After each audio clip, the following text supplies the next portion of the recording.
never called us heroes. They called us small. "Hey, you're short and skinny," the platoon sergeant said one day. "Congratulations. You're a tunnel rat now." That was the job interview. I was 20, maybe 135 pounds soaking wet. Infantry in the 3rd Corps, 1969. We worked in an area laced with Viet Cong tunnels supply routes, hideouts, hospitals, command posts, an entire world under the ground. Most guys hated even looking at the tunnel entrances. I was the idiot who got paid to go down into them. The day that sticks with me started after a firefight that wasn't even ours. We were sweeping behind another unit that had made contact earlier that morning.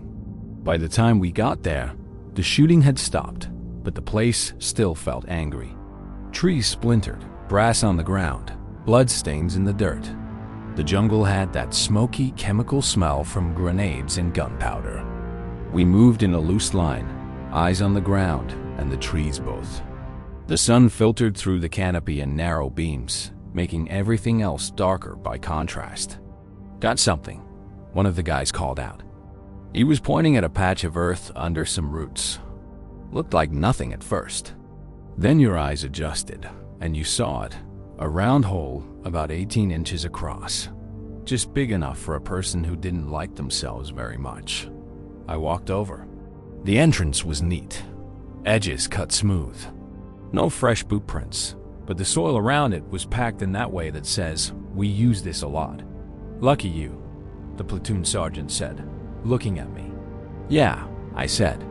"I've always wanted a basement." We set up security circle around the area, rifles pointed out. If someone was still down there and they popped out somewhere else, I didn't want us bunched up like targets. I dropped my rucksack, helmet, and web gear. You go down light.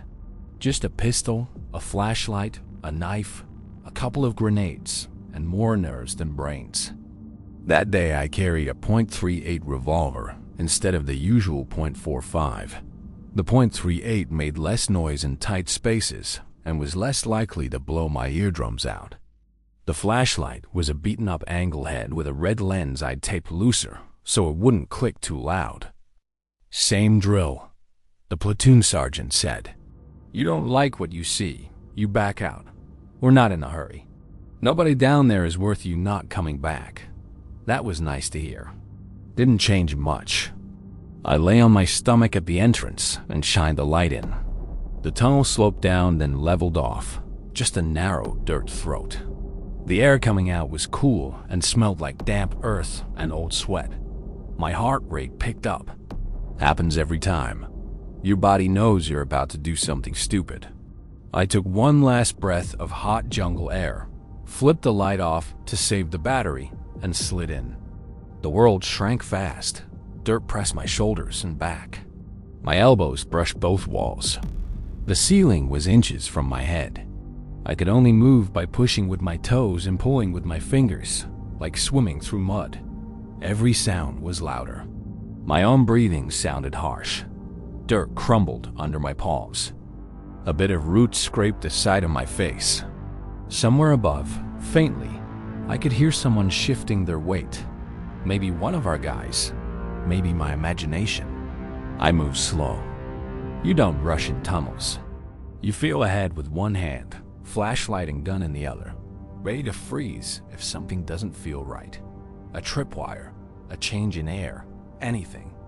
After maybe 10 feet, the tunnel leveled off. I turned the light on, cupping it so it didn't spill too much. The beam showed packed earthen walls with scratch marks from digging tools, spider webs. A beetle frozen in the light. I clicked it off again. Another few feet, then the air changed. Slightly warmer, and there was an odor on top of the dirt, stale smoke. Human fuck. Something cooked once and left too long. People had been here recently. The tunnel angled left. I eased around the corner, heart thumping loud enough I was sure whoever might be ahead could hear it. That's when I saw the first sign I wasn't alone. A bare footprint in the dirt. Small, narrow, toes pointed deeper in. Not old, still crisp. I froze, shut the light off, and listened. At first, nothing. Just my breathing. I forced myself to slow it down. In, out, quiet.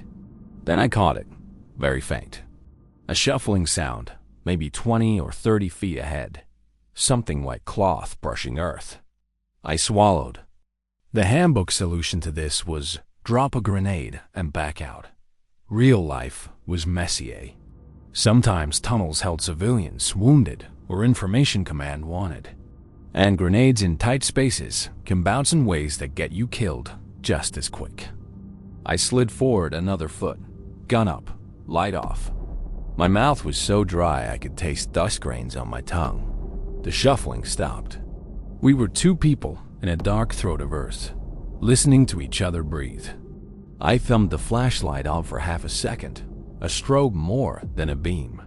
In that blink, I saw him.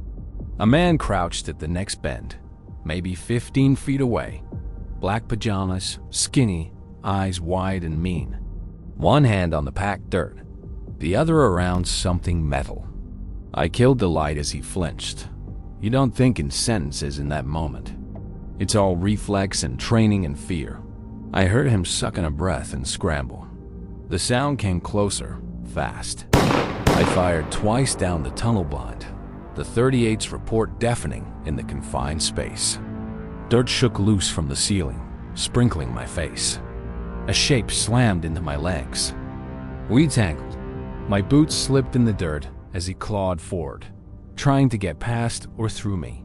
His hand grabbed my ankle, nails biting. I kicked, caught him somewhere soft, heard a grunt and more scrambling. I yelled, partly to scare him, partly to keep my own brain from locking up.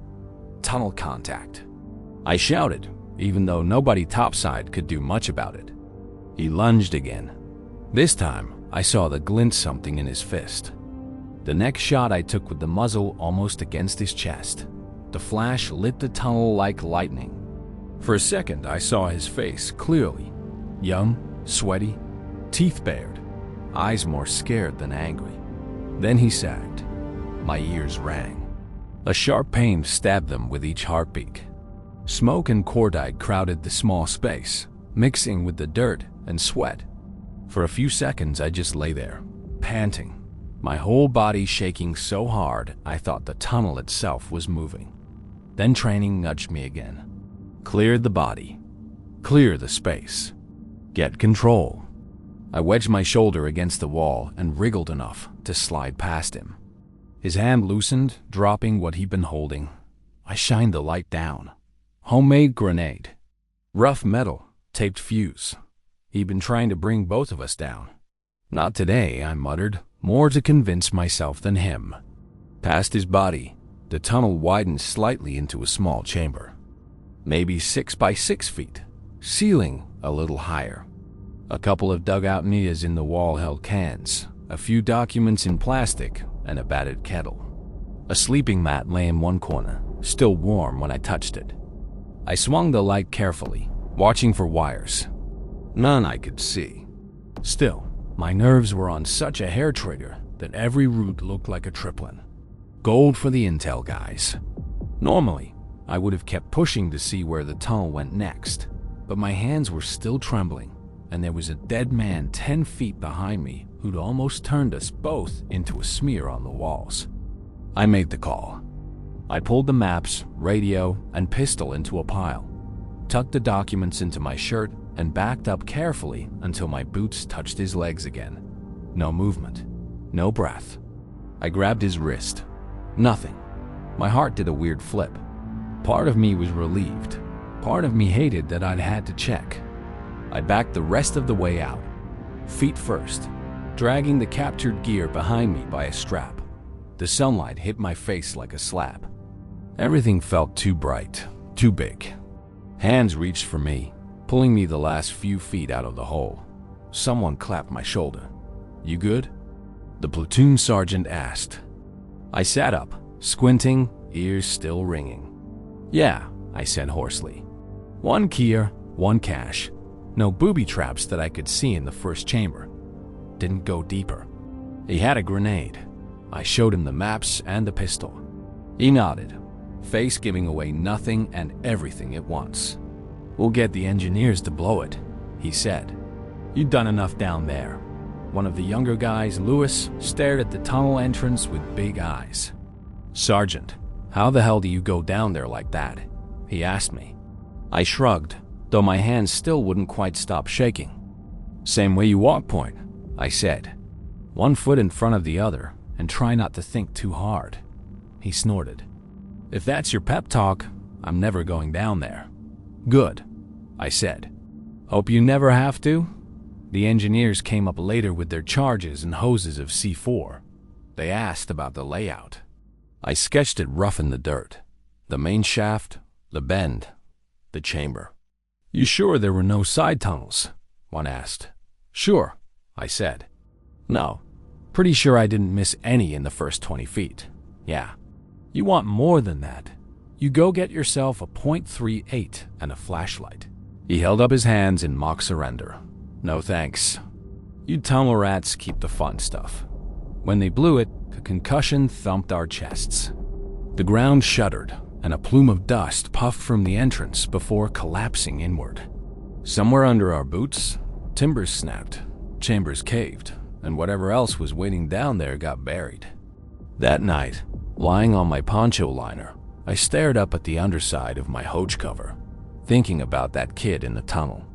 Because that's what he was, a kid. Maybe my age, maybe younger. Skinny, scared, in a black hole under the earth with a homemade grenade and orders to kill whoever came crawling. People later would ask me what scared me most in the war. They expected to hear about bombardments or big battles or sappers in the wire. Those were bad. But what sticks with me is the feeling of dirt pressing on all sides, air stale in your lungs, knowing the world outside has shrunk to a small circle you can touch, and that somewhere ahead, in that same cramped dark, another young man is waiting with a weapon and just as much fear. Going into those tunnels wasn't about courage. It was about inches, one more inch forward, one more breath, one more decision not to back out. And sometimes, if everything broke your way, you came back up to the light.